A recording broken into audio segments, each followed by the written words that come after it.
All set to go. All right, everyone. We are live here on Facebook on the New York Shakespeare Facebook group. Say that 3 times fast. And I thank you all for joining us for this discussion, this New York Shakespeare deep dive discussion on outdoor Shakespeare in New York. This is the second part of this discussion series. The first part we held a couple of months back with 6 other groups, and you can go back and check out that content after this discussion, of course, not now, you stay here. All of our content is archived on our YouTube page, on our Instagram page, and right here on Facebook. You could search through the Facebook group, you could pull up Outdoor Shakespeare and all the other interviews and other content we have here. But we are privileged to have you join us tonight. We have 6 wonderful groups joining us here tonight for the discussion of Outdoor Shakespeare in New York. It is midsummer, it is actually late July, but it is, I would say, peak Shakespeare season in New York City. Everyone is out there doing live Shakespeare once again after a year-long hiatus, and we couldn't be happier to have with us the 6 representatives of different groups doing Shakespeare, not just in New York City, but all around the New York area. We have from the Hudson Valley, we have Davis McCallum of the Hudson Valley Shakespeare Festival. Hello, Davis. We have, hello, sir. Hi, Rodney. Thank you for having me. I'm very glad to be here with this group. Very happy to have you joining us here tonight, Davis. From all the way out on the opposite extreme, we have from Long Island, from Suffolk County, we have Evan Donnellan of the Carriage House Players. Hello, Evan. Hi, Rodney. Thank you so much for having me. I really appreciate the opportunity. It's good to see you. It's been many years. Evan and I used to do some work together many years ago. I first met Rodney when I was 13, back in 19... Yeah, I think I was years old at that time as well. Exactly. So I think I was actually a couple of years younger than you, if I remember correctly. So, There you go. Yeah, I was about 4. I was about 4 at that time. So anyway, we have Evan here tonight. We have from New Jersey, Connecticut, and the tri-state area touring all around. We have Noelle Fair of the Hudson Shakespeare Company. Hello, Noelle. Hi, thanks for having me tonight. Really glad to be here. It's a pleasure having you. And from right in here in New York City, we have 3 people who are doing work in different parts of town. We have Julie Spina of the Rogue Ensemble Theater Company. Hello, Julie. Hi, Rodney. Glad to be back. It's a pleasure to have you here. And you guys are all the way on the Upper West, up at the upper end of Manhattan, more or less. You're in the, I think it's like 110th Street or something like that. I mean, as glorified Shakespeare buskers at the present moment, we have a current production going up on the Upper West Side, and our next production going to be on the Upper East Side. Okay, so you're for tonight's discussion, you're representing the Upper East and Upper West. Yes. In Midtown and in the Lower East Side, we have our friend Hamilton Clancy of the Drilling Company. Hello, Hamilton. Hey there. And Hamilton, I got to know Hamilton's work in the days in the early 2000s when he took over for a group that was doing plays in the Lower East Side, and cheekily referred to his plays at that time as Shakespeare in the Parking Lot, as a takeoff on Shakespeare in the Park. And Hamilton kind of took that ball and ran with it, and he has been producing that for many, many years, and has since expanded that now to a dual front. You still have the presence in the Lower East Side, but now you are also in Midtown Manhattan in Bryant Park. That's right. And lastly, we have our friend Billy Anderson, and she's all the way downtown on the other part of downtown in Battery Park at Castle Clinton, the beautiful Castle Clinton, with the Shakespeare Downtown. Hello, Billy. Hi, Rodney. Thanks for having me. It's a pleasure having you all here tonight. So we have our 6 representatives of different groups from literally all different parts of New York. And as we begin this discussion, as I mentioned, we are coming out of the coronavirus pandemic. Things were shut down for a year plus, and pretty much all of the people who are represented here tonight either were not able to produce their work in that year hiatus, or if they were producing work, it was a mediated form of work. It was either on Zoom or on YouTube or some other electronic format. So just before we get into what is happening for you right now and what the return to live theater is like, why don't you each give me just a brief synopsis first, just like a minute or so, just like a mission statement or something about your company, and then what was it like in the past year of being relegated to the virtual format, not being able to be out live doing your work? Hamilton, do you want to start us off? I'll jump in. Sure. That's it's kind of you to give me first swing. Well, I mean, obviously, it's been a tough year for everybody, but we actually have done some things that we wouldn't have done otherwise. So on the one hand, we actually, as a company, we finally finished getting through all 37 of the plays, which was a bit of an achievement. I say getting through, I mean, as a company, we had Zoom readings finally, and of all 37 of the great Bard's titles. So that's been kind of cool. I don't know that we would have necessarily gotten to that business otherwise. But right now we're in the midst of producing Two Noble Kinsmen in both Bryant Park and the parking lot. The first time we've ever done the same show in both places in the same summer.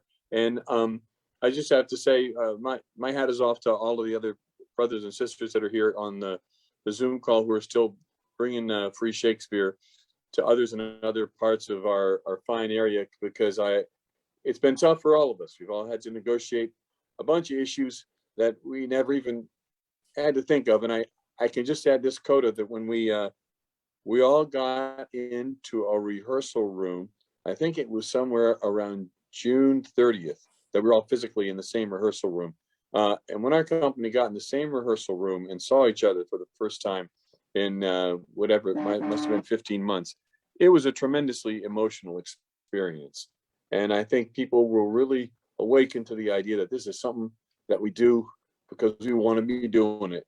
And there's a great love and community that's generated around this, all these great works. So I'm sure others can speak to similar experiences in terms of reunions after this long hiatus. Who else wants to jump in and tell us what it's been like to be away and then finally get back to live performance? I'll jump in a little bit. So when the pandemic hit us, we were actually workshopping a play that I was working on. I was really excited by Anne Hathaway, and I was trying to work with a group of actors to create an original piece based on her and her relationship with Will. So that shut us down in the midst of rehearsals for that. And I'm also, part of my job is I'm a special ed teacher for a middle school. And so not only was I in the midst of, a theater pandemic here and getting shut down that way, but I think being in the crux of, being a teacher with regard to the pandemic and what criticisms we as a teacher went through, we really didn't do anything during the pandemic. And as a company, John and I did individual projects with different companies and tried some Zoom theater and some readings with friends virtually, but we really didn't, we halted everything. And I think it became really tough for us in that regard. And we really, 6 months ago, were not even considering doing anything. And I had lost all of my desire to even try to want to do theater because it didn't seem like it was going to come back. And I know you have a question in there about, and maybe you'll get to it, but we decided to open probably around the time that the public announced that they were going to be opening, because it felt like, well, I don't want to miss out. And so for us, we're doing one production this year. We're trying it out. We're working with actors that we've all worked with before, who are all vaccinated, who we all trust, and also who live together. So I have my husband and I are in it, and then I have a boyfriend and girlfriend who live together in it. So for us, we're gonna see what happens. We just started our run on Saturday, and it's been nice to be back. And we also opened in the American Stratford in Connecticut. And as you know, they had the big Shakespeare Theater that burned down in 2019. Right. So there's it's a couple different things for us going on. It's trying to figure out what that new reality is, I guess, right? And so we're feeling it out as we go and just trying to enjoy the process and being together. And we've only had 6 rehearsals. This group rehearsed on Zoom, and then we got together for 5 or 6 rehearsals in person, and then that was it. Yeah, So that's the way it was when we put ours up too. It was everything just to get human beings in the same room together, even after things had been opening up, still seemed, is still extremely difficult. I'm going to be curious to hear what the experience other people have had relative to that, because it just has been tremendous. It's been tremendously challenging. And the show we have right now, we put up with, I think we had 6 in-person rehearsals before we got it up. Yeah, it was a pretty fast, furious, and intense process. Anyway, echoing what you're saying. Davis, how about you up in the Hudson Valley? For you guys, it's I would say in some ways doubly difficult, because not only are you at the mercy of the elements out there, but you have actors coming up from Manhattan, from Brooklyn, from many different places up to you in the Hudson Valley. Were you able to rehearse up there, or were you doing things by Zoom? What was going on for you guys in the pandemic year? I know we spoke at some point during that time, but a lot has elapsed since then. Well, first of all, I'm just really delighted to be here. Thank you for the invitation. I'm so excited to hear the experience of everybody on the group tonight. Our theater's 35 years old. We're located in Cold Spring, New York, which is about an hour north of Grand Central Station on the Hudson Line. And, two things kind of are a part of all the work that we've made in our operations. One is that we've historically performed in rotating rep, which means we cast a company of actors and we do a whole family of plays with actors doing 2 or 3 plays in a season. And we perform in this open air tent overlooking the Hudson River. So one of those things is a real advantage in terms of COVID safety, that the tent, at a moment when indoor theaters were thinking, hey, can we do a play in our parking lot or move outside? We've been doing plays in the open air for a while, and we thought, look, when the opportunity comes, if it comes, we want to be able to seize it and be among the first theaters to welcome audiences back to live performance. The rotating rep, on the other hand, was a challenge, because if we were to have a positive case, it could shut down not just one play, but 2 or 3 plays.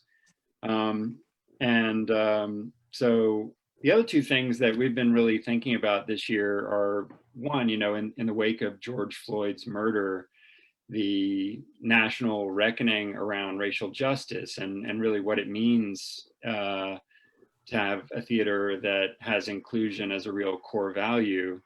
And both Shakespeare and Henry Hudson right there in the name of our theater company in 2021. So we've been really interrogating and wrestling with that question. And the other is the climate emergency question. So I'm sorry to put all these big things on the table right at the tippy top, but like our friends at Marcus Garvey Park at Classical Theater of Harlem and the Merry Wives in the park have had a lot of rainouts this year, and you just can't open the paper without thinking about what's the future of outdoor performance, really outdoor art making in America or in the world. So we've been kind of sifting that into how we make work and what we think about the future. I mean, to Hamilton's point about how hard it was to kind of restart, we actually for the first time hired a facilitator to help us kind of have a session agreement with the company on the first couple of days of rehearsal, and particularly because the play that we're starting with, this really exciting play by James Imes called The Most Spectacularly Lamentable Trial of Ms. Martha Washington, about the history of slavery and the legacy of structural racism in America. It was a challenging piece to start out with at the end of 18 months away from making work. So we just decided to bring everybody together and kind of start from zero about what it means to come together as a community and how we could not just go back to performing, but do so in a way that's more intentional and more equitable.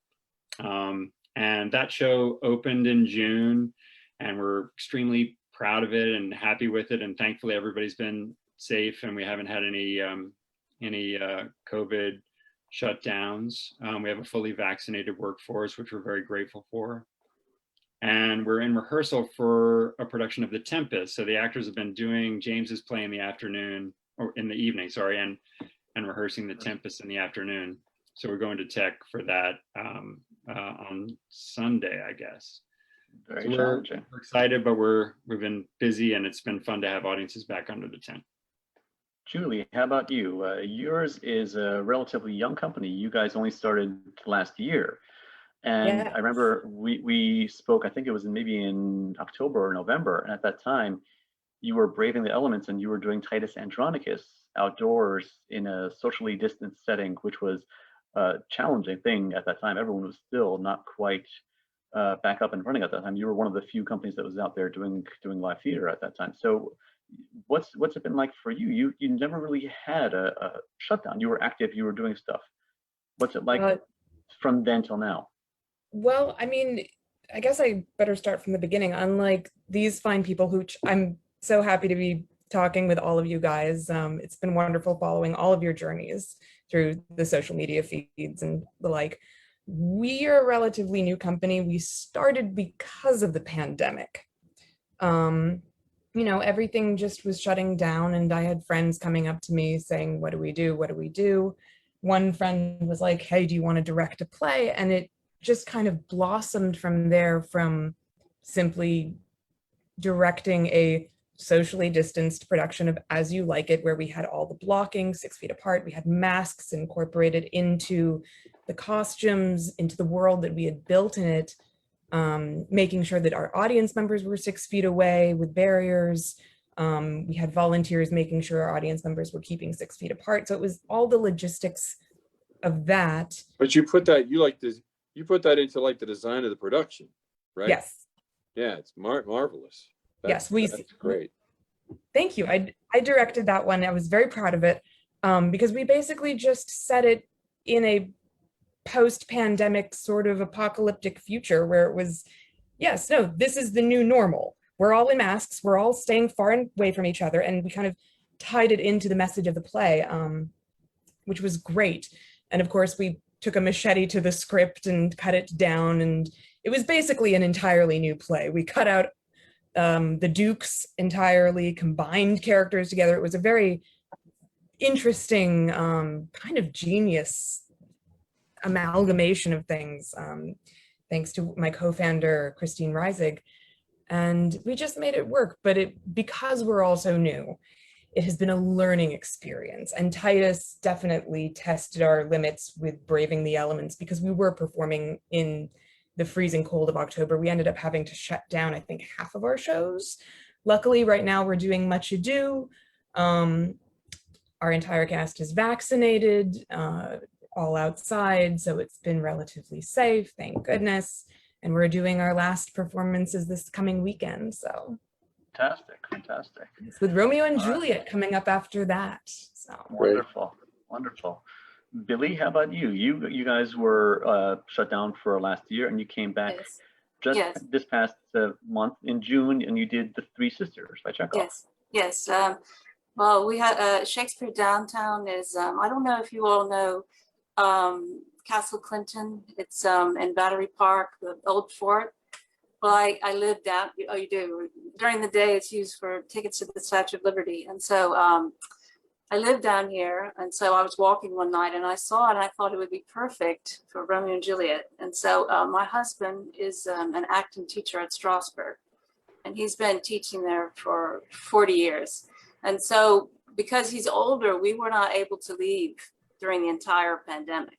So It was terrible. And he was teaching Strasberg on Zoom. And so I was, there's nothing that we could do. This is only, we just had our 5th season.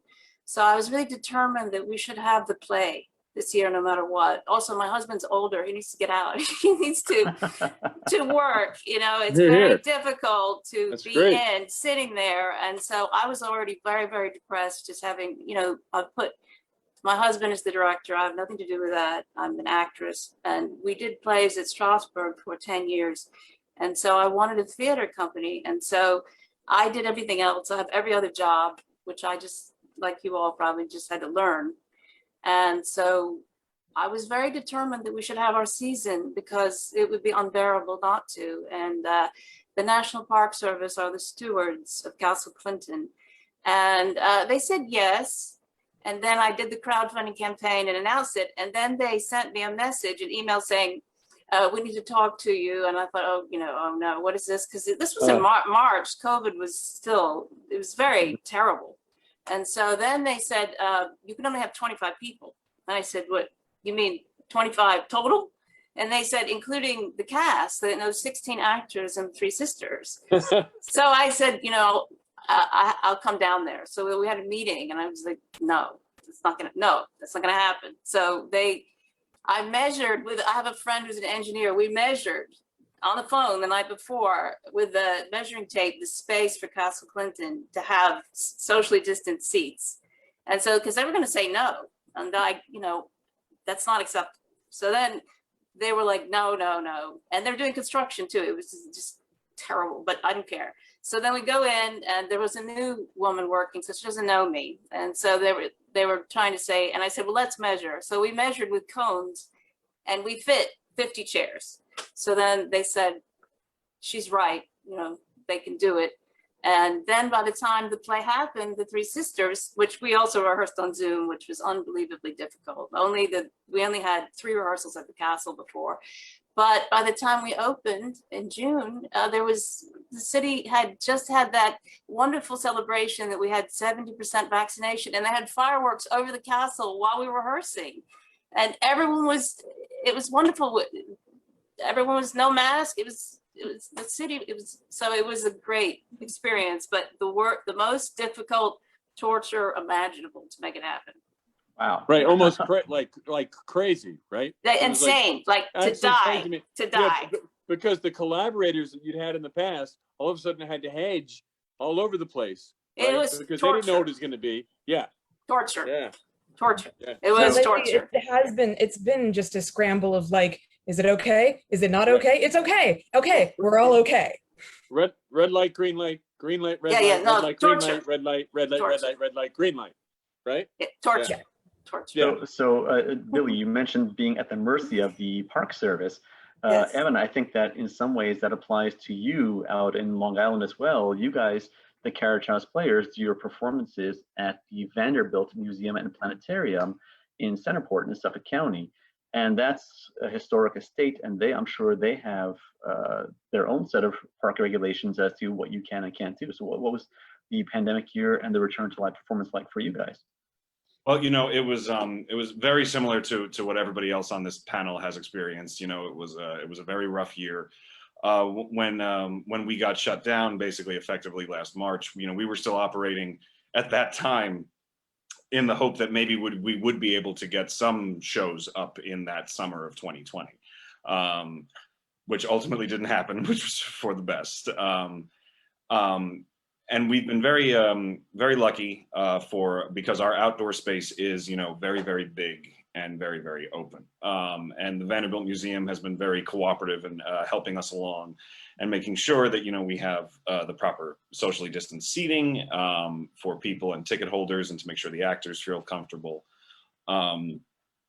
So it's been very exciting coming back. All of my experiences are very similar to what you all have discussed. The positive thing I'll say, and I wonder if anyone else has experienced this, our first show back we did a 1-weekend production of a Midsummer Night's Dream that did very well. And we were trying to be very careful with casting actors who we knew were vaccinated or would be by the time of performance. And I'm sure you all struggle with this, but I will say it wound up being the easiest show I've ever cast in my entire life, because I would call people up on the phone and say, so we're thinking of doing a production of Midsummer. Yes. I haven't mentioned the role. I haven't mentioned dates to you. I haven't mentioned anything. Yeah. Actors were just so eager and so hungry to come back, and that's been a really exciting experience. And when we first opened on our opening night, of course, we were dealing with rain, we were dealing with lots of other things, but we did get the show off the ground. An audience member came up to me and said, "Oh, this was like, being an opening night of Yankee Stadium." To which I was like, "I guess that's good. I don't know what sports are. I'm a theater." That's wonderful. That's a great comparison. So you all in your. Rodney, I do want to say ahead, the Park Service, they are wonderful to us. And so it was because they were getting, it's a national monument. They were having federal restrictions. And so they were very worried. So they were justified. It was just, it was unbearable for me not to do it. So then by the end, it was a shared triumph. They were really so happy about it. So it was just in the beginning because they were really worried. It was very bad. Still this past March, you know, we were getting horrible news. Even in the previous discussion we had about Outdoor Shakespeare in New York, which again is available in our archives, you can find that all for free on New York Shakespeare social media. One of the issues that we were having at that time was exactly this, was that people were still waiting at that time to get their park permits, and they didn't know if they could even mount a show in the summertime. So, you know, finally things loosened up, and at that time, I think we were just at that time getting the news that people were allowed a 33% capacity for their audiences. And little by little, in drips and drabs over the weeks that followed, it increased to 50% and 75% and ultimately to 100%. But in this socially distanced era, and you all kind of touched on this a little bit in your comments, what does that mean for your audiences? Social distancing measures are in place. Audiences are somewhat limited in terms of what they can be as opposed to previous years. Is that the case, or are you able to have full capacity like you had in previous years? Well, I'll say right away, one of the things it means for our audiences when we're down in the parking lot is that because there has to be space between the audience members, we have to take a lot more area for the audience that we have.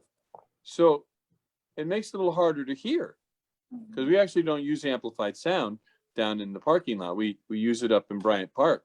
But suddenly people are sitting, you know, 150 feet away from this. And that's an exaggeration, but much farther away from the stage than they did before.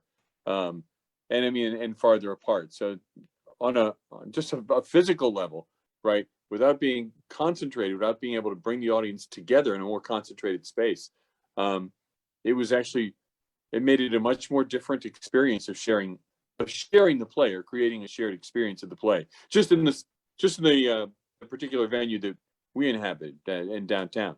I don't know what some of the challenges other people are experiencing.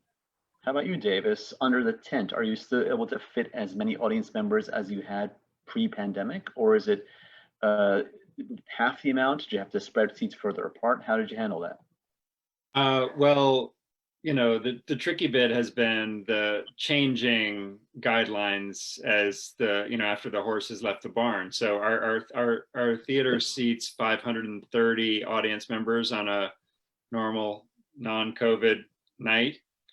And at first we thought, well, we did the math and figured out that for 6 feet of distancing, that meant that we could get at maximum 178 seats out of 530. So we thought, okay, we'll sell 178 seats, and we'll, you know, the economics of that are horrible, but it's worth it. We want to do it.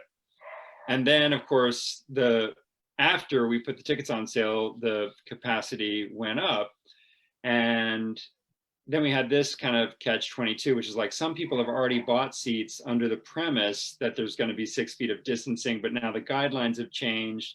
So we ended up kind of splitting the baby and saying, look, we'll sell the intervening rows, but we'll still leave empty seats between each audience buying pod. So now we can have about 300 people in the tent.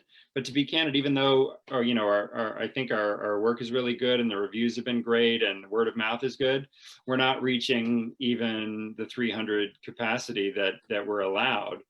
And in a normal year, if we only we're selling 200 something seats, I think we'd really be worried. But in this case, we're just delighted to have people back in the audience, and people are happy, and what's not to love? It's live theater, and people are safe. We're asking people to mask on their way in and out of the theater, but even after the run, we decided to let people take their mask off once the play begins. So that's what it looks like from the audience point of view. How about we're mask off once the play begins too. What about other people? I'm just curious. Our guidelines at Carriage House, since it is such an open space, are more of a recommendation at this point. We're encouraging people to wear masks when they're going inside to use the bathroom. We're encouraging people to wear masks in and out, but similar to what two of you have said, when they're in the performance space itself and the show is starting, masks can be off. And so far, audience members have been very comfortable and receptive to that idea. So that's been working out well. Ladies, how about the three of you? Julie? Well, because we're performing al fresco, it's really kind of at the discretion of the audience members. So, and the spaces that we've been working in have just been so vast and grand. And if you look in the public parks, nobody's wearing masks in this city anymore. So it's kind of la dolce vita. But at our next at our next venue at the House of the Redeemer, because we actually will be, I mean, what we're doing right now, tickets are suggested donations and, otherwise just stroll on by and see what we're up to. But our next performance is going to be at a particular venue at the House of the Redeemer on East 95th Street. And it says on our Eventbrite, audience members must show proof of vaccination. Wow. It was a discussion of like, well, okay, do we want to just do masks, no masks? No, let's see how this goes. And it's been doing pretty well so far. But we opened that August 7th, so we'll see. Noelle, how about you? You guys just kicked off your performances, I think, last week, right? Yeah, on Saturday. Okay. So I don't know yet how it's going to pan out audience-wise in terms of the numbers. I guess we'll see. But in that regard, we operate a little bit differently than New York City does. In New York City, you can get a permit and be in a park, and ours is very different in that we travel to different venues every single day. And those different venues are either state-owned parks or privately owned entities, or their neighborhood associations, like with Hamilton Park in Jersey City.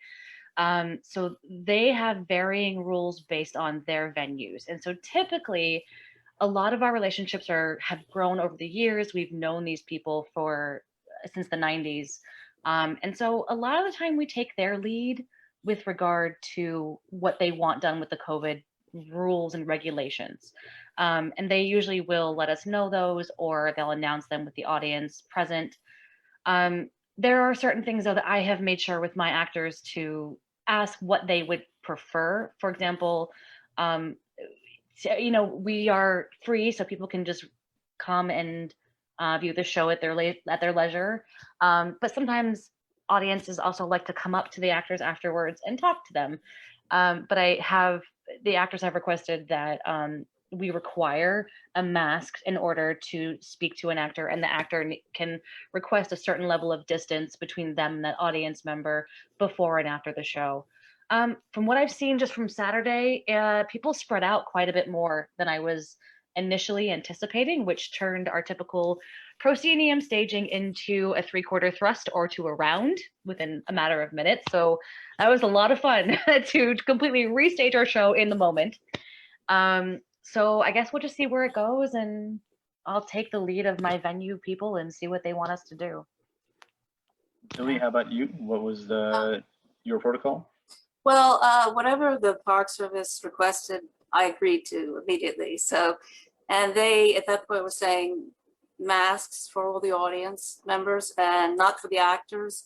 But by the time we opened and we closed at the end of June, all the restrictions were lifted. So, for all of you, the Castle Clinton is a fort in the round, open air. So, it was fine for everyone. We didn't have that. And in terms of like people showing up, it was very tricky, like everyone must know, like producing during this torture. It was like, how do I figure this out if they were saying at one point only 25 people?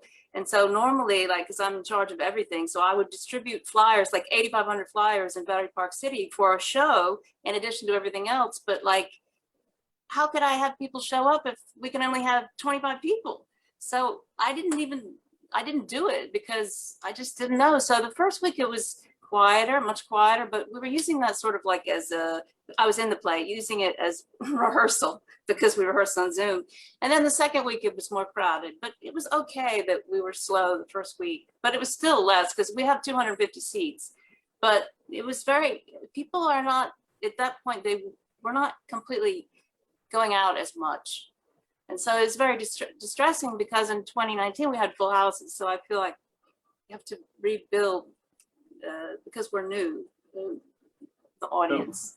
a couple of you mentioned, I think maybe Noel, maybe you mentioned, no, I think it was Julie, that you said that your audience had to show a proof of vaccination. What about your cast and crew? Did you all need your cast and crew to be fully vaccinated? Absolutely. Yes. Yeah, absolutely. It's, I mean, because we're not going to be wearing masks for our productions anymore. People are sick of seeing it.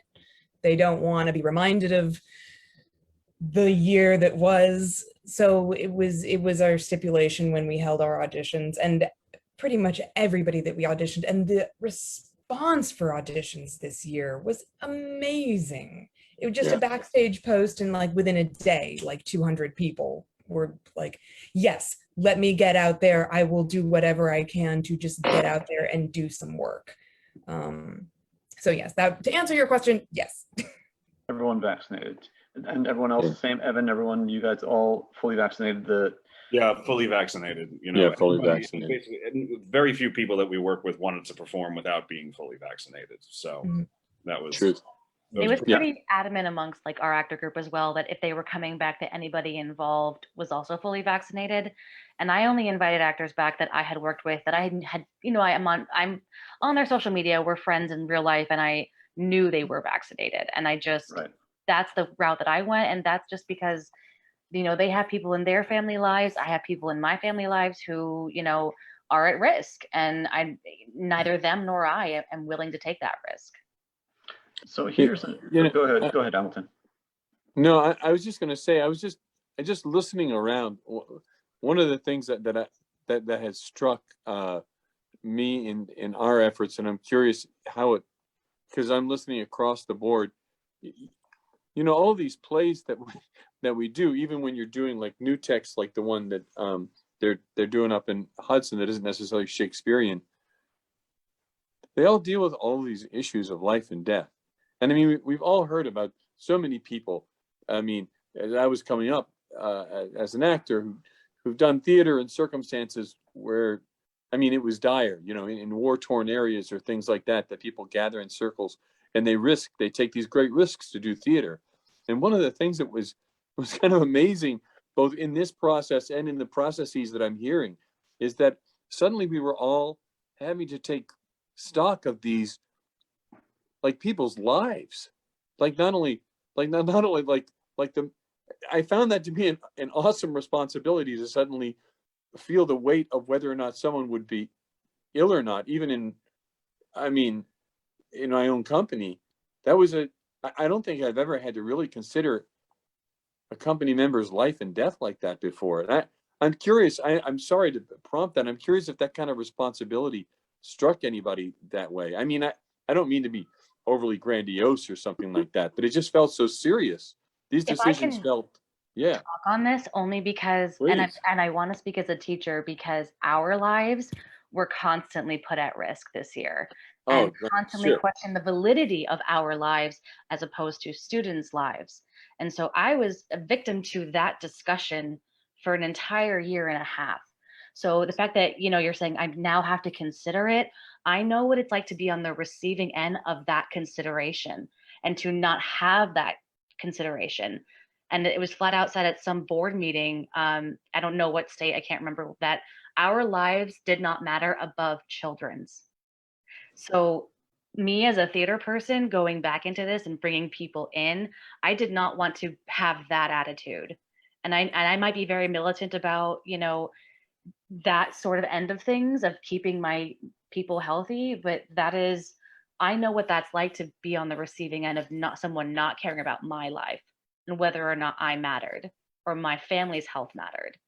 So yeah, I was not willing in this to take that chance with anything. Hats off to you. Gratitude, but that's it. Right. Yeah. I mean, also just objectively speaking, we're already having to put up with so many new challenges in this era. The last thing we want to have to worry about is whether or not we're going to ruin somebody's life. So it's just putting these very militant restrictions in place of like, I'm sorry, if for whatever reason you have chosen not to be vaccinated, then you're putting everybody else at risk. You're putting yourself at risk. You're putting everybody that you are around at risk. So it is just one of those things where it's like shape up or ship out.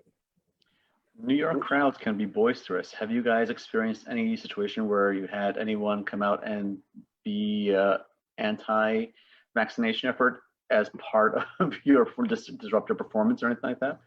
No, just children's birthday parties. So many children's birthday parties and weddings. And did a wedding crash through any of your scenes? Many did. So many did. But it was fun.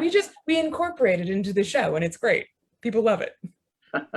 All right, so we're talking about, we're still coming out of the coronavirus pandemic, and everyone's still, the lingering anxiety about it. We're coming out of this era of the mediated performance. And I think I think you guys are taking a kind of a novel approach where you're still kind of straddling the line between the one and the other. If I recall correctly, you're presenting the live performances and you're also simultaneously live streaming the performances, right? Yes, that's right. I mean, we really had 3 pieces this summer. One of them was an audio version of the Scottish play, which we had a school tour that we just kind of reimagined as a kind of podcast audio play version. It was great. Oh, Hamilton, thank you for saying that. I mean, of all the plays to put in your ears, that's really the one, right? Yeah, y'all did a wonderful job with that. That was terrific. Yeah, thank you. I mean, it was good. It made the rounds. I just give them that shout out. Excuse me. Go ahead. Keep that. No, I should. Who I should shout out is Raz Golden, who directed that production. Really fantastic Shakespeare director. Yeah. And then the pieces that we're doing under the tent this year, we decided to capture and live stream for people who couldn't make it to the theater for reasons of immunocompromise or even just distance or travel.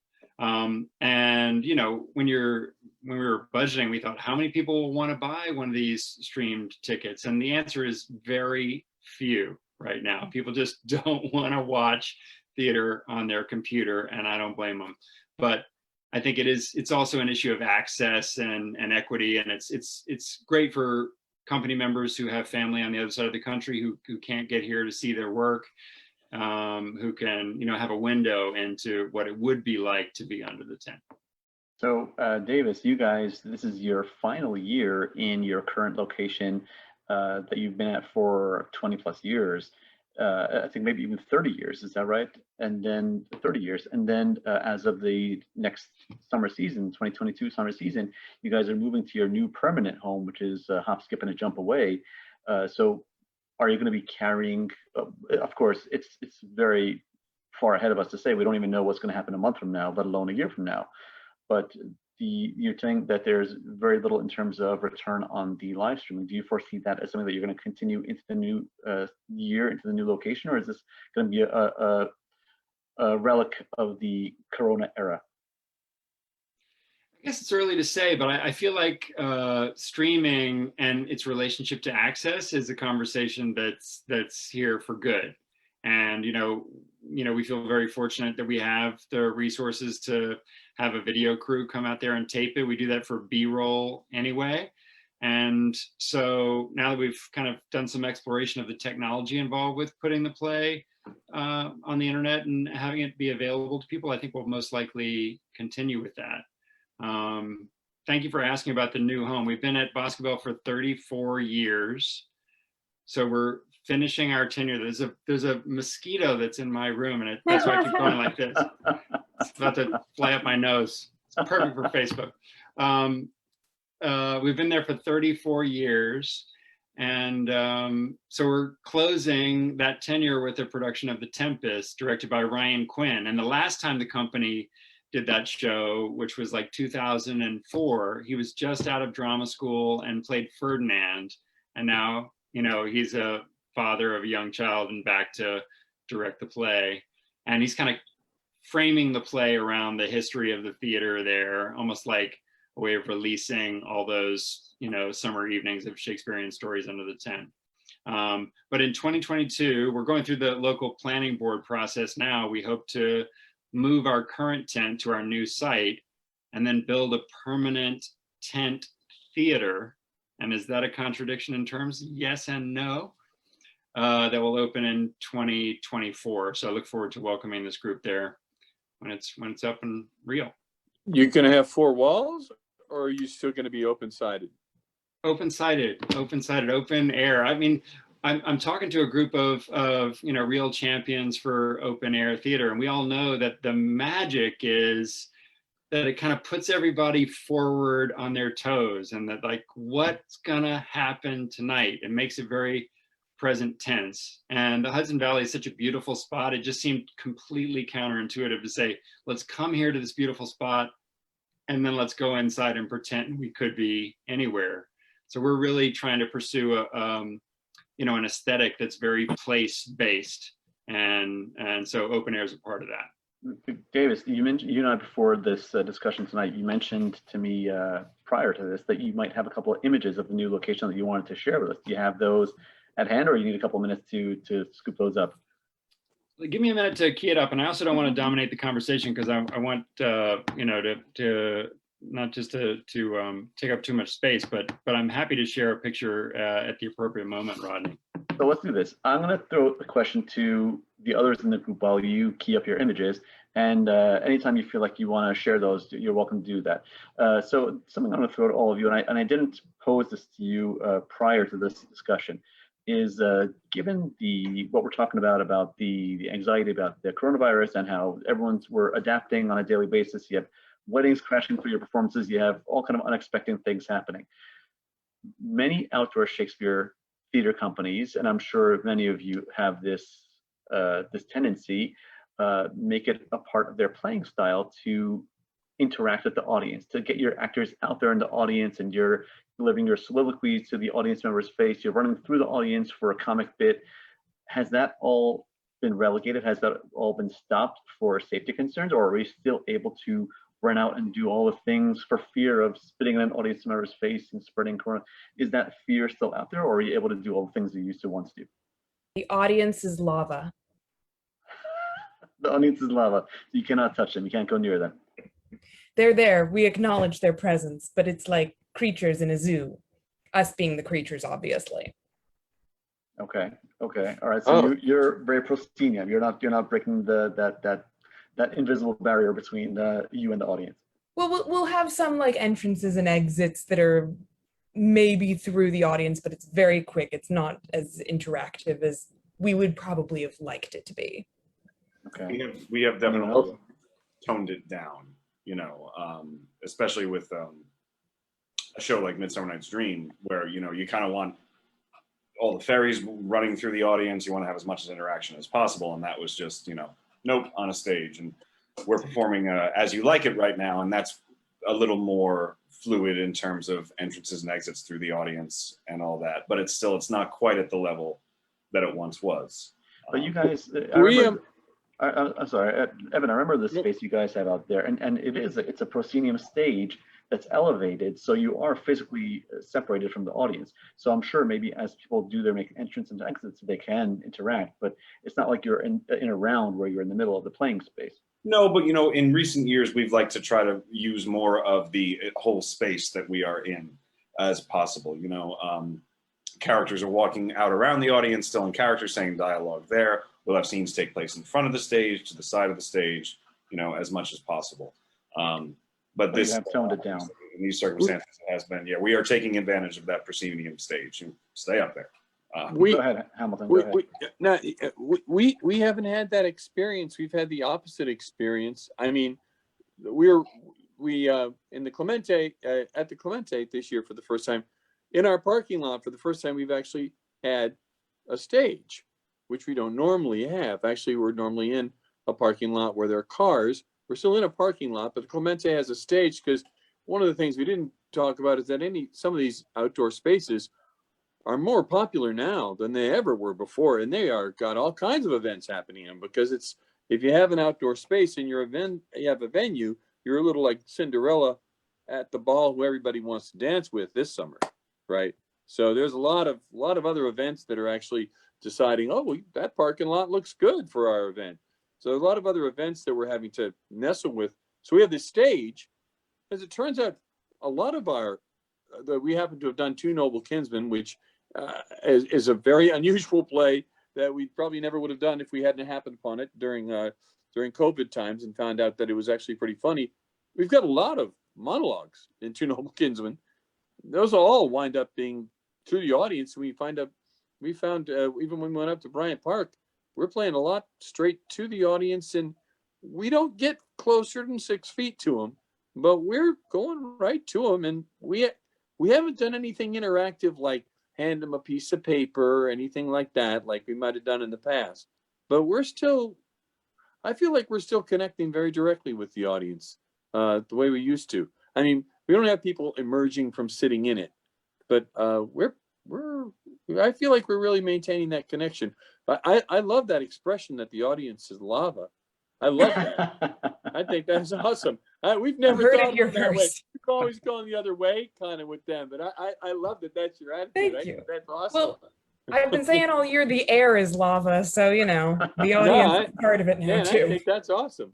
Now, what have you guys done downtown? Do you guys have lots of interactivity downtown? Down at Billy? the Clinton? Well, since we did Chekhov this year, it really wasn't an Nah, issue. right. Yeah, no. So we got lucky Yeah. with that. But No, right, yeah. normally No. we, same as everybody, we have in Shakespeare plays, the actors talk to the audience, but this year, we did Chekhov, we didn't have to worry about it. No, that's not an issue. How about Right. you, Noel? Noel? You're out in the parks. You're out in the middle of people in a different space each time. Sure. Are you cutting down on audience interactive elements to your productions? I mean, very similar to what others have said. I mean, we're not emerging from the audience. We're not doing that this year. We're keeping that to a minimum. And otherwise, I mean, my training and the background of this company is, I was trained at the Globe. And if you know anything about that space and when you're in it and you get to actually work in it, they talk a lot about direct address, not in generalities, but in very specific, directing it to one person and really looking in their eyes as if they are another scene partner. And no matter where you are in that space, you can actually connect with that person. And I feel like that's sort of the tact that we're taking with this, is just being able to find one person and deliver a piece of text to them and then move on to the next person. But we are maintaining our distance. So it seems like universally everyone is still kind of sort of doing it, but with limitations, with restrictions, with a little bit more distance than you might normally do it. Okay, so here's another idea, and this is something I posed to you before our discussion, and I think Noel, you might have hit on this in the early part of the discussion, is that the big dog, so to speak, in the New York Shakespeare world is the public theater at the Delacorte Theater in Central Park, doing Shakespeare in the Park. They are kind of like the top of the heap in terms of being well known, and they're kind of like the central focus of Shakespeare in New York. But there's so many other wonderful companies all around. But as you mentioned early on, Noel, is the fact that they announced relatively early in the season, where everyone else was still kind of unsure if they're going to get their park permits or if they're going to have a summer season. Public Theater said, okay, last year we did our audio plays. This year we are doing a live performance. Was that the impetus for the rest of you to say, okay, if they're going to do it, we're going to do it? Is that the basis for you guys to be able to make the decision to go forward, or is that do you not need that kind of permission, so to speak, from the top player for everyone else to come out and be able to do it? I don't want to jump. I think that the public is a cue to the audience. I think the public commands a large audience, whether or not they're actually in attendance of the event that they're offering, or whether they're just aware that the event is happening. So I think once the public gives a green light, it actually says, yeah, this can happen. This can happen. And it begins to give a green light to we're all talking about, everybody's integrating different partnerships and different partners to make all of this happen. And when they see that happening at that level, with the level of sponsorship, I have to say, well, just one other thing. I mean, there's a level of sponsorship that the public enjoys. It's a level, the banks and lots of corporate interests that are actually giving a green light when the public says they're going to do this. There are a lot of people that are saying, okay, we're going to take that chance. We're going to bring people together. So that green light means a lot. It means a lot just politically. There's no other way to put it. I mean, from my point of view. And once that is set, then I can go in, then I can pick up the phone and say to our partners in Bryant Park, well, look, this is happening. I saw a couple other people nod.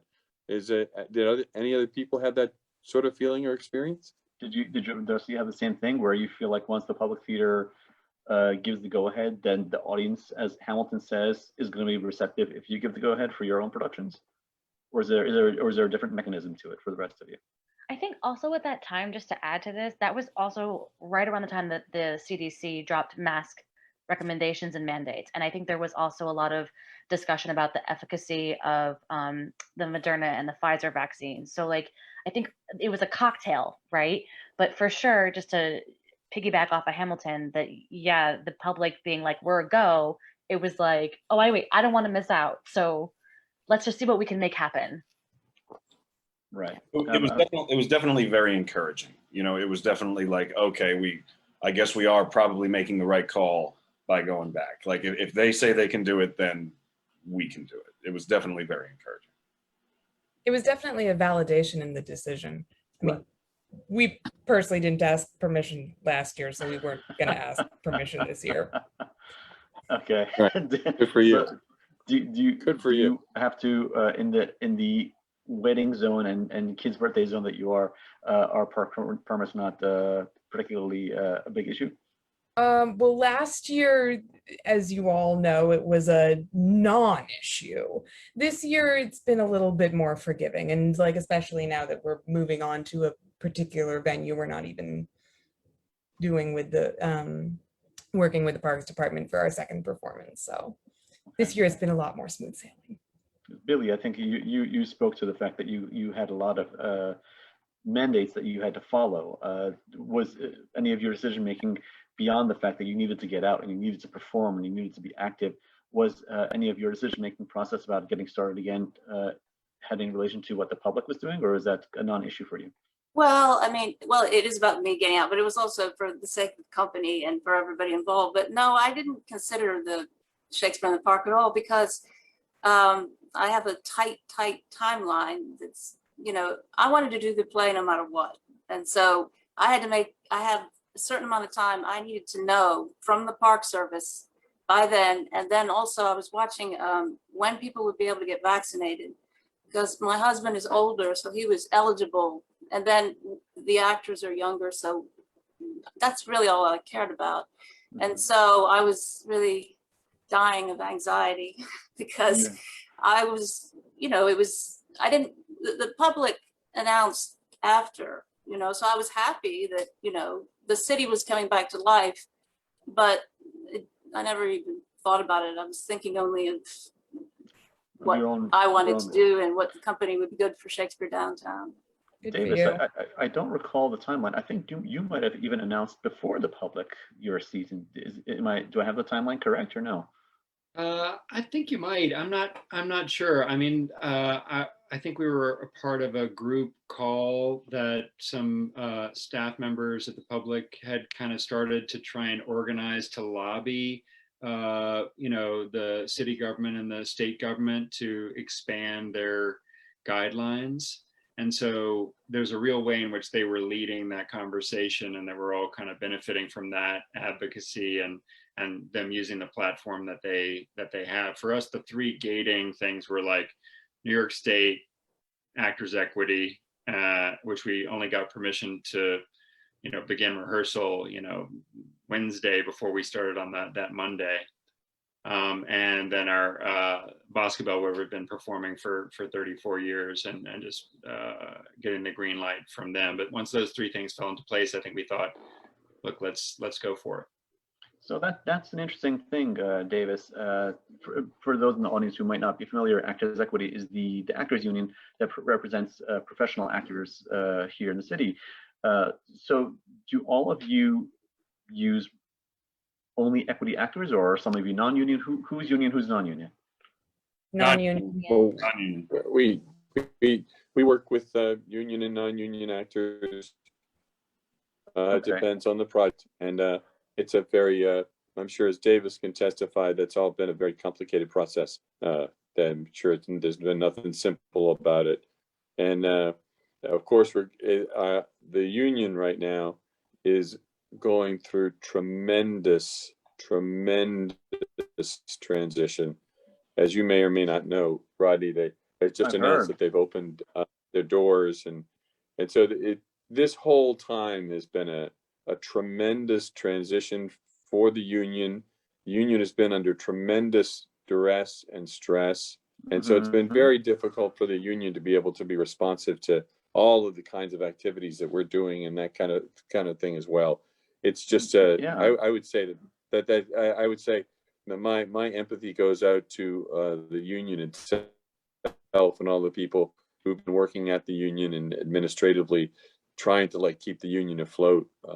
It's been very difficult. It's been a very difficult year for them. They even in the pandemic era, I spoke to many actors and many producers and directors who touched on this issue with me, and they all kind of said the same thing, that it's been a very difficult time to be in the union or to be representing the union, because the union had to, for the pandemic year, figure out if they had to impose any restrictions or had any say in actors doing Zoom readings and YouTube productions and things like that, which is not typically something that's involved with stage performances.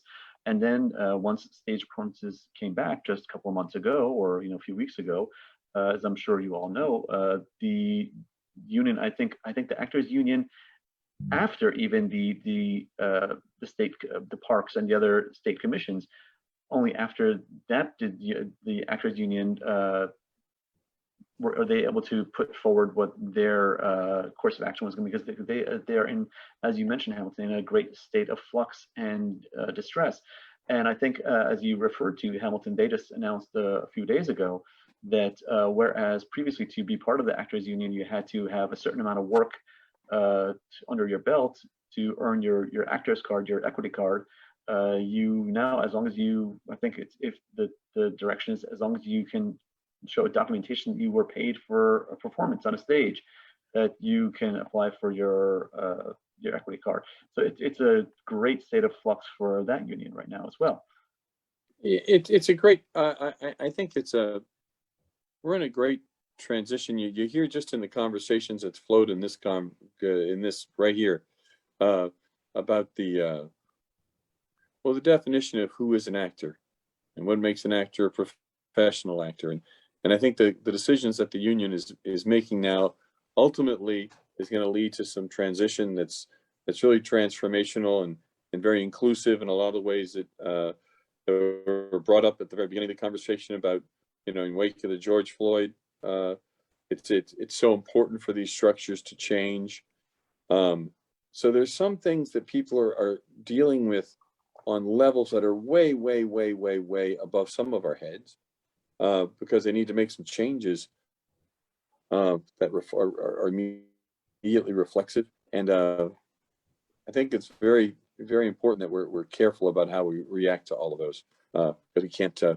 We have to know that our operations aren't necessarily the ones that they're being made in relationship to. Okay, all right. So here's a kind of a related question, related but different. I don't know from group to group. I think most of you have nonprofit status, but I don't know if that applies to all of you. In this era where we have, this kind of belated return to our summer seasons, and we don't have audiences that can be the full capacity that they once were. What are some of the economic challenges of keeping your productions up, of getting out there when you can't have, as David said, he can't have 530 people in the under the tent, but he can have maybe 300 or thereabouts.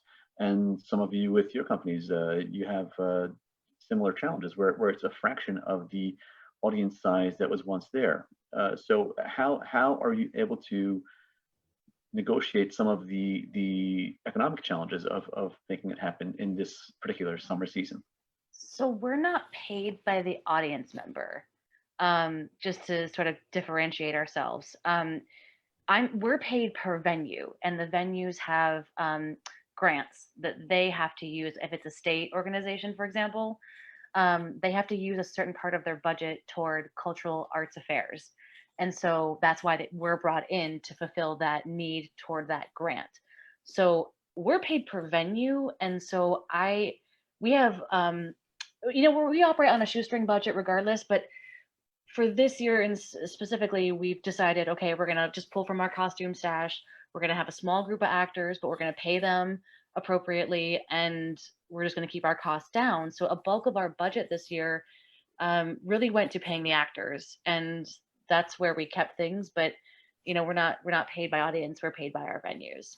So okay, Hamilton, how about you guys? Well, we actually are a little bit of a combo in that we depend upon some venue contributions, but we also receive some not-for-profit grants and that sort of thing. And we've been very, very, very fortunate in that regard, and continue to have support from some great people like Department of Cultural Affairs and the people over at Art New York started Leon Levy Fund, which has been great. It's been able to help out some different companies, and City Artist Corps has helped some people that we know. So there've been a lot of things that have been going on that have helped people actually get through this moment. But how things are going to change in the future, I can't quite say. We're dependent upon ducats in the bucket, as we like to call them at the end of a show, and so it's a little bit. With sparser crowds and more spread out performances, and we have fewer, it's going to be a decrease. And so we're trying to be smart about it, just like Noel. We're trying to keep costs down and see if we can do some things a little bit more minimal and tight. I'm sure that'll be across the board. I'm sure everybody's trying to be mindful about some costs and that sort of a thing, and trying to make sure we get as much people as we possibly can. How about you, Evan? What's the situation for you guys over there with the limited audiences you have? Very similar to Noel, and our audience size has expanded a little bit, but we're a small company, and we are very used to operating on a shoestring budget. So I feel like we were sort of prepared for this situation, and we've also gotten a lot of support from our audience members. We've gotten a lot more donations than we usually do. So in a strange way, we're actually doing better than we have in the past couple of years. I think it's because we've sort of gotten good at knowing how to keep costs as low as possible. And there is also, of course, I think probably we all agree with this. That's the beauty of Shakespeare too, is, we're not paying for rights. That really helps in a big way. I thought you were going to say we don't really need scenery, but yeah, rights too. well, that too, yeah. Well, the concept is, hey, you're all in black. It's out of place. Off you go. Yeah. I thought he was going to say we don't really need scenery too, but actually, we were just treated to a lovely review by the Times that didn't. Our production wasn't their cup of tea, and one of the things she complained about was that we didn't have enough scenery for the actress to chew. So I told you, I took a little issue with that. I said, "This of all years for us to take a hit on not having enough scenery." So we said so. I think we all need to be proud if we choose to do a show without scenery, but we have actors. I think those are the most important things that we're sharing with an audience. Right. Billy, how about you? How about the economics for you of having the limited audience capacity? How are you able to make the production work? Well, our plays are free, so and I have to raise all the money myself. So we don't. But we had in the year that we had no production, I had raised money thinking that we would have a production, and so I saved the money to use to pay for the production this year.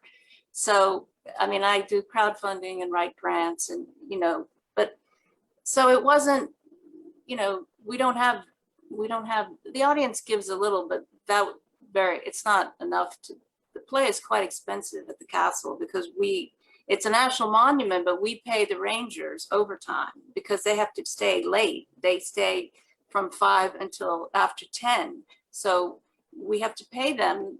And so that's quite a lot. Plus we set up a theater. So we have audio and we have lights and we have costumes. Like we rent costumes from the costume collection from the Met, like Met Opera. So it's quite expensive.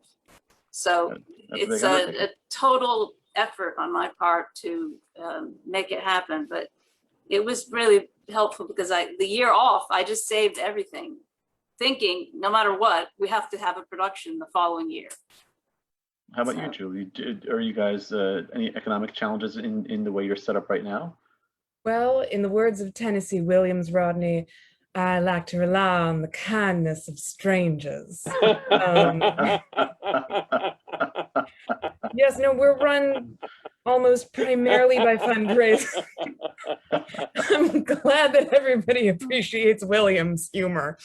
Julie, we've been using that line for years. We say it at the end of every damn show. Oh We love yeah, that line. exactly. We love that line. It's very popular in the theater It's for these very purposes popular. exclusively. It's very popular in free Shakespeare, let me tell you.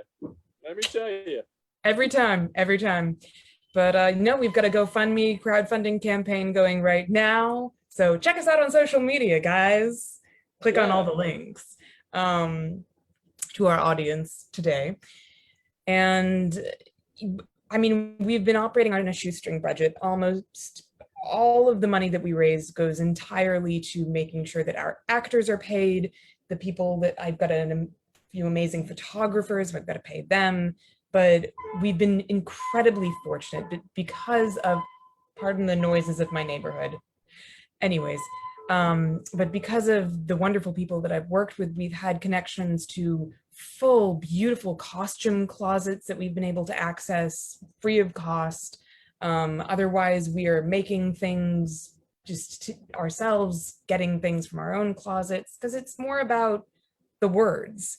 It's about the show. It's lovely to have a beautiful set, but it's also how we operate. It's choosing these very unique, unusual venues, such as in front of a volunteer house. Lo and behold, it looks like we're in the backyard in the Hamptons.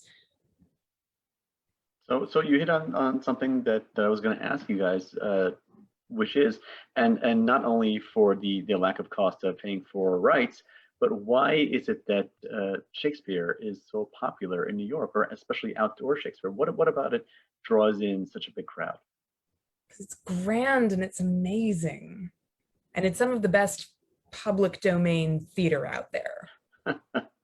Especially a lot of the comedies, they are such crowd pleasers, you know, and when you have actors who know what they're saying, and even if the audience isn't fully understanding the story, they're getting the emotionality of the scene, they're getting the energy of the actors in the scene, and they just connect right to it. And even doing it in an outdoor space, sometimes it feels like there's more of a connection between the audience and the actors than there is in an indoor space. Like that, somehow that distance isn't there anymore. Yeah, that's how I feel about it. Noelle, you had something to say? Just to add on, there's a nostalgia with Shakespeare in this country, and it goes way back. And I think that is still ever present. I can even remember as a kid, I think I saw Love's Labour's Lost or Much Ado, but I don't remember. But I do remember being at a picnic and seeing 4 girls in different colored dresses, and they matched with their 4 boys. This is why I think it's Love's Labour's. And it was just like a family moment of hanging out in the park and watching this show that I didn't understand the words to, but everyone enjoyed regardless. So that's just there. And I think that's why people continue to come back. It's just something it's part of the New York experience. I have a little bit of a New York New York snob opinion about this. Okay. I mean, I was born and raised in New Orleans, Louisiana, but I think New York City is the greatest city in the damn world. I just do. I mean, I don't think it's the safest. I don't think it's the one without problems. I just think it's the greatest, because I think if you look at the history and you listen to the history, it is, for better and for worse, the greatest, or one of the greatest melting pots that human beings have ever come up with. There's so many different voices here. And at the end of the day, that's what I think Shakespeare is. I mean, at the end of the day, I just think it's the greatest melting pot of humanity that we've ever had, that we have access to, just spoken word. So it just seems to me like this is where it ought to be. It just seems like a natural fit. Like that's why I've always felt like that's why I feel like it's sort of, it beats like a drum when you're doing what you guys, what everybody here is doing in and around this area. I think it's just right at the heartbeat of kind of history. I think it's ancient. I believe in that, and I guess Especially it keeps me now. going. Especially now. Think about the time in which Shakespeare worked versus the time in which we've endured this last year and a half. It resonates so well. Yeah, we're doing 12th night right now, and there's a line that Viola says about, and I know it's about her being in love with Orsino, but she says, sat like patience on a monument, smiling at grief. Right. And it's just, it has hit me every single time that we do that scene, that there have been so many people throughout this pandemic who've just been sitting and waiting and being patient, and yet finding reasons, like the characters in 12th Night, to laugh, to smile, to do theater, and to continue on despite their grief and their pain. And I think a lot of the stuff that is happening in that play is resonating now with a lot of audience. So. Yeah, it's, and I don't mean that against any other place in the whole world at all. I just, that's just what I. But Hamilton, you're really, there's a great connection, because in Shakespeare's day, London, where he was writing, was the cultural center of the world. It was where the most different cultures were coming through. It was like the crossroads of the world. And for my money, I'd say as well that New York right now has that status. It's kind of the cultural crossroads of the world. It's where the most cultural things are happening. Davis, how about you? What's your thought on why open air Shakespeare has such a great resonance with the audience? God, just loving the thoughts that everybody's had. I agree with all of them.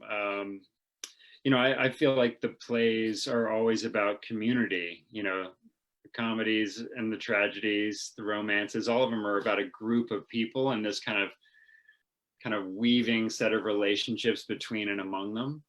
And I feel like the plays seem to resonate with this time because they kind of speak to the vulnerability of life, its preciousness, its precariousness, and how much there is to cherish in community. And I think that's kind of what draws audiences to it, is that they're kind of incomplete sets. You know, the audience is really enlisted to play a part in the unfolding of a Shakespeare play. You can't just kind of cross your arms and sit back and, you know, hope for the best. You have to kind of engage and participate. And people love to be put to work like that. And really it engages their imagination, and it flatters their intelligence, and it opens their heart. And that's what we're all really long for. I would just say one other thing too, which is I'm just digging what Hamilton's saying about New York as the greatest city in the world, quoting Hamilton as he says it too. But I also think there's something in Shakespeare about the need to escape from the urban environment and find the kind of essence that's revealed in nature. Not that nature is always a walk in the park. It can be, you know, I feel like King Lear is in its own way kind of a pastoral play. But because my theater is just outside of the greatest city in the world, I also wonder. I also wonder whether in the next 40 years, the model of bridge and tunnel, like everybody comes to the metropolis for culture, might also be augmented by the fact that we're longing for open spaces and for green spaces, and that could be a new way, like you know, like Rosalind and Celia bust out of there and discover part of who they are in nature. Well, I've Go ahead, Hamilton. I've kind of long thought of Hudson Valley has been one of the reasons I've been, of course, aware of the theater there, at the Shakespeare Theater for years. I sort of long thought that you all were also a perfect home because you were sort of the Arden of New York City. I mean, You're the if you Sylvan, would, you know, the ideal, the great yeah, expanse, the forest of Ardennes, as you say. yeah. I mean, I've That's always right. thought that's why why it was a natural that that you know, you all should thrive for so many years, and you have like 35 years. I mean, you know, yeah, it keeps going. A comment from an audience member who's saying that, who is taking objection with my comment about London in Shakespeare's time being the cultural capital, and they're saying that in Shakespeare's time, Spain and Paris, as well as Naples, Venice, Hamburg, and Madrid, Seville, were all places that were centers of theater. And to that I say, well, none of them had Shakespeare. So we're talking, we're talking about Shakespeare tonight. Billy, you betrayed us. You didn't do Shakespeare this summer. What made you decide to do Chekhov this summer as opposed to Shakespeare? Well, when we plan it, you know, we have a lot of actors from the plays from the school, and we have this big community of actors. And so a lot of it's also like who's around and who's available, what plays we want to do. And so we did it. But when you were talking about Shakespeare, since it was written for that, like Noelle, that you trained at the Globe is wonderful, like to do that. And so we have to be outside doing it, because when we first did it at the school, they have a theater, and we did Romeo and Juliet. And then when I got to do it again at the castle and actually talk to night and to the sun and then the stars and everything, I mean, there's nothing like it. It's for anyone, and for the audience too. And the wind is blowing my costume, which was Elizabethan. I mean, it was, and so I think the audience in general, for all audiences, we did Shakespeare both, but they like it outdoors. It's just this thing, like Joe Papp, whom I think is the greatest person ever. He did it so that we all have this. It's in every community in our country. And it was because of him. And so, I mean, I'm from the South, you're from New Orleans. I love New Orleans, but I'm from Birmingham, Alabama, and it wasn't there at all. And so, but now in the rest of the country, when I see other Shakespeare companies, everybody, people, high schools, the local park, I mean, it's this wonderful thing that he did for all of us. And it changed everything. And so I think people all feel that now. I know in New York it's more, but it's everywhere now. It's a wonderful thing. So speaking of being outdoors in the green space, in the under the sun and the moon, and Julie, I think you kind of spoke to this a little bit.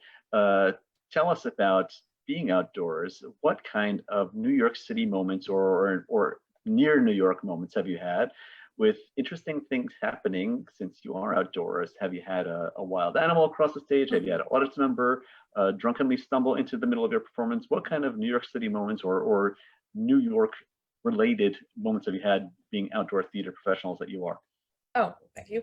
Well, this year has been pretty tame, minus the constant rainstorms, and where we're performing right now, it gets pretty swampy because we're on a bit of a slope.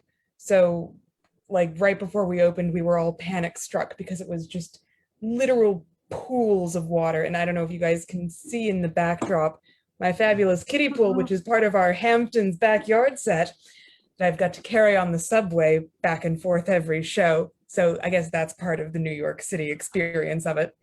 In addition to like a bag of costumes, a bag of props.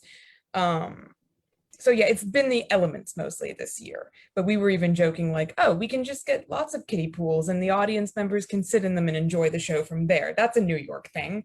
Just like they do with those movies that they screen over the lakes. But I think the most interesting stuff happened last year when we were doing As You Like It, because we were bopping up in different parks for every single performance around Central Park and Fort Tryon and Riverside, everywhere. And it was just the sheer vast numbers of birthday parties, weddings, contending, because we didn't have designated spaces. We just were like, okay, this is where we're going to plop down, set up our stage, and go. And it was the land of the lawless. I mean, so it was just contending with all of that. My favorite was the wedding that for some reason they had a friend singing Time to Say Goodbye as their wedding song. That's like the wedding I worked, they played Single Ladies at the end of the night, and I was like, It's ironic, Noel. Hamilton, I'm sure I think you've even told me before that you've had cars enter your scenes before in the parking lot. Well, we didn't. I mean, in the parking lot, we did the plays around cars on purpose, and so the cars every once in a while would have to leave, and if they had to leave, the audience would all just pick up their chairs and let them leave, and we get on with the play. But our best, we have a number of good stories, but probably one of our greatest legends is the legends of rehearsing the Tempest in the parking lot. And I have to mention the actors' names who were associated with it. Mr. Alessandro Cola, a great actor, and David Morantz. And they were there rehearsing the Tempest, just doing one of the fight scenes. And across the parking lot over on the other side, a real knife fight erupted. Real knife fight, real Lower East Side knife fight. And I have to say, the actor, that great actor. I couldn't say enough about Alessandro Cola. He's such a fantastic actor. And he's such a fool. He went over and he broke up that damn knife fight. oh my God. Even the cops were passing by. The cop car passed by and it wouldn't get involved. Alessandro, they stopped the rehearsal. They went over, they broke up the knife fight, and then they came back and they finished the rehearsal. Now, The power of Shakespeare. yeah, I tip of the hat to those actors. That is one of our favorite parking lot legends, because it really happened. Ain't no fiction. Anyone else? We had a biker go through the Hollow Crown speech in Richard II one. That was fun. I mean, not anything crazy like knife fight breaking up. No, but It's hard. I mean, Yeah, my it's a hard favorite one. though was and it wasn't actually disturbing a show, but I directed a Pericles in 2014, and my favorite was I had a little kid, maybe 4 years old, sitting next to me, and who was getting every single element of the show. And he was so upset when Thaisa died that he got up and he started screaming to the gods, "Why did you kill her?" And then later on in the show, his little sister next to him was not understanding that we had a scarf as like a baby Marina, and the actress playing Marina as an adult was wearing the same color costume, right? So when the baby scarf was gone, the little girl asked, "Well, where's the baby?" And then the little boy that was so mad about Thaisa dying pointed to the actress in the same color costume and said, "That's the baby." And I'm like, this little 4-year-old was getting every single element of that really complicated show. Did you get this 4-year-old's name so that you can cast him later, or have him be your dramaturg? Mother, because let me applaud her right now. Billy, any funny stories for you? Oh, I mean, we have the Rangers, so we don't have a lot of rowdy behavior because there's like our security. But just that we did it outdoors, I remember I was so surprised. We have to be careful with our equipment because we have mics and everything. But it started to rain when we were doing Midsummer, and the audience, it was very moving because they stayed and they brought umbrellas, and then the Castle Clinton has this awning that you can stand under. And so we thought everyone would leave, and then they all stayed to watch it, and they put their chairs, they all moved in themselves under the awning. And then one person that was in the audience wrote me a letter saying that it made it somehow more special that it was raining. And so for all of the actors, it was very moving to us because we thought, they'll just leave. So it's just, being outdoors is a wonderful thing. See, they love it. They love being put to work. It's totally it's sweet are the uses of adversity, right? Absolutely. Yeah. They bring umbrellas to our show. They really do. In those circumstances, we've had many an umbrella show, right? We at a certain point, but I mean, it's quite incredible that people bring umbrellas and sit and will watch us do it in the rain. I mean, light rain, but unbelievable. Evan, how about you? I don't anticipate any knife fights out at the Vanderbilt. No. Thankfully, no knife fights. Knock on wood. But in terms of one of my favorite things that ever happened, in terms of dealing with the weather and the elements, was we were doing a production of Hamlet a few years ago, and I was playing Hamlet, and I was on my phone backstage checking the weather, knowing that a storm was coming in. And we were at the Gravedigger scene, and I was talking with the actor playing Horatio, and I was like, we got to race. Let's just Let's go. And I told the Gravedigger, I was like, let's zip through the scene. And he forgot all his lines. And we got right to the end of the scene, and I was mid monologue yelling at the Gravedigger, and it started to pour, and I just turned to the whole audience and went, "Good night, everybody. Thank you so much for coming." That was my favorite weather. Yeah. Davis, how about you up in the Hudson Valley? You know, tons of stories. I mean, there was one that was from the production of The Tempest that I mentioned earlier in 2005, and this terrific actor Stephen Paul Johnson was playing Prospero, and this huge kind of Luna moth came and landed on his hand at one point, because you know all sorts of bugs in the Hudson Valley, and you turn on the stage lights, the bugs just love it. Oh, yes. Wow. And this incredible big one kind of landed on him when he was in one of those amazing speeches, and then just kind of took off, and the whole audience. Oh, beautiful. Wow. Yeah. Oh, All right, we're just about in our closing moments. We're past our 10:30 ending time, but we'll hang on for another couple of minutes before we get to our farewells and our wrap up of tonight's discussion. Davis, I think you had queued up your images of what the new space is going to look like. Oh, sure, sure. Let me hit share screen and see if I can allow you to do that. Okay, share screen. Wow. Okay. So Wow, this is Stunning. these picnic lawns kind of leading up to the tent, and the lawns are designed by this landscape firm called Nelson Bird Woltz, and this is the view of the Hudson River from what will someday soon be the tent. So That is even magic. Beautiful. despite all the frustrations and loss of the last year, we've been planning for this future. So that's really kind of kept us going. I look forward to welcoming this group there sometime soon. In your That's current beautiful. location, It's you have beautiful. a similar setup, but you can't from the tent Congratulations. see the Hudson River. That's just gorgeous. This is Storm King, and this is Breakneck Ridge, where people have probably been on a hike once before. Wow. Sure.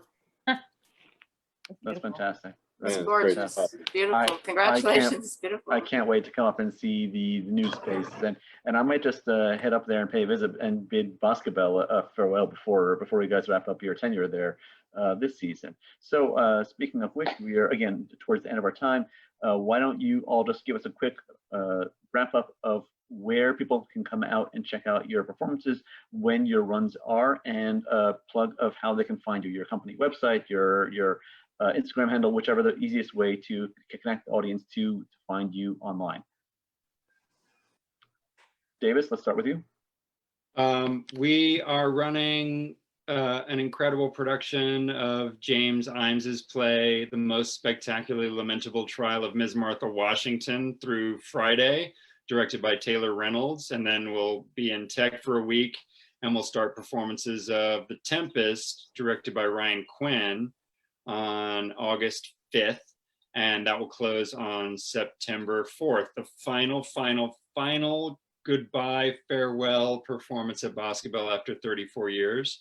And all the information is on our website, which is hvshakespeare.org. And I'd love to welcome this group there. Fantastic. Hamilton?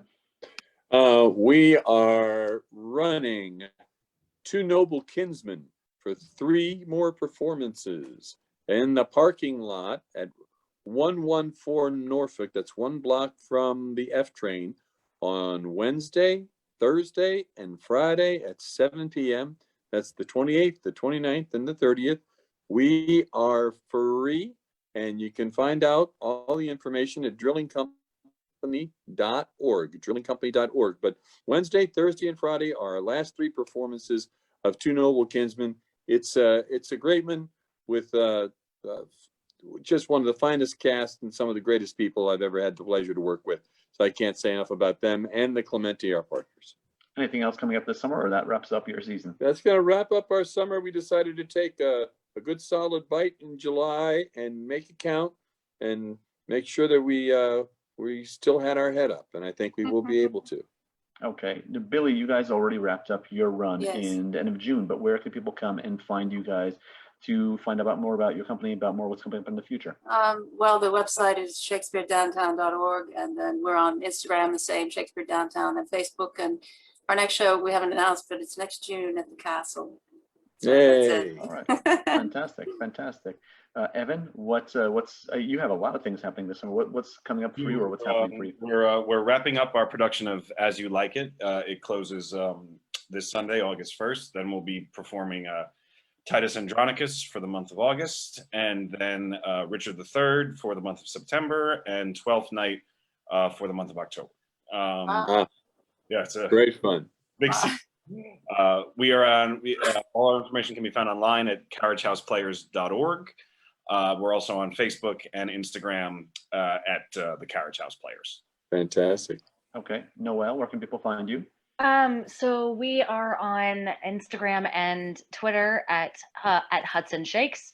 Our website is also hudsonshakespeare.com, not to be confused with Hudson Valley. And I will tell you a funny story later. But yes, all of our current tour dates are on there. We're touring until August 12th. But just to name a few, we're in Hudson, Bergen, Passaic counties, as well as the Princeton Amphitheater. So please check the website for tour dates, times, locations, all that fun stuff. We're running 12th night until then. After the summer, I don't really know. We'll play it by ear and we'll see. And on that note, Davis, it's nice to meet you because sometimes I get emails for you. They're all very cordial and they're all very nice, but they're like, "Hi, Davis." And I'm like, "No." Nice to meet you. Let's exchange emails. Have the Hudson River connection Bring them between your on two now. companies. All right, and Julie, what are you guys running, and how long is it going to go?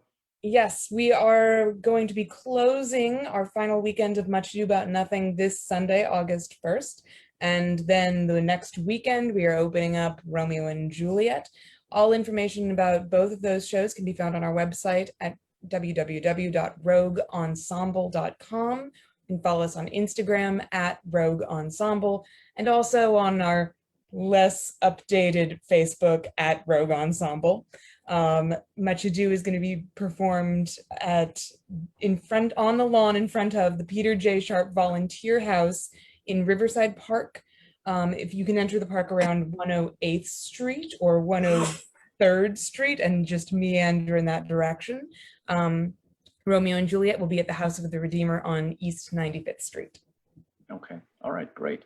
All right, well, that is the end of our time here tonight, and I thank all of our 6 panelists here tonight: Davis McCallum of the Hudson Valley Shakespeare Festival, Hamilton Clancy of the Drilling Company, Billy Anderson of Shakespeare Downtown, Noelle Fair of Hudson Shakespeare Company, Julie Spina of the Rogue Ensemble Theater Company, and Evan Donnellan of the Carriage House Players for joining us here tonight. This entire discussion will stay right here on the New York Shakespeare Facebook page.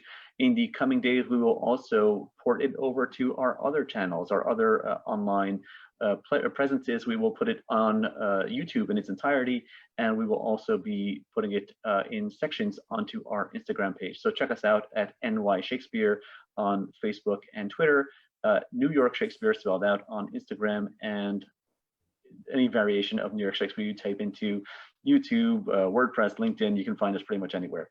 I thank you all for joining us here tonight. Thank you to our panelists for this fun discussion. It was a very enlightening discussion.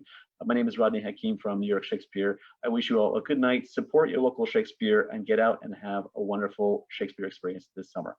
Goodbye to our Facebook audience, and I will say a separate goodbye to our panelists. Thank you all, and we wish you a good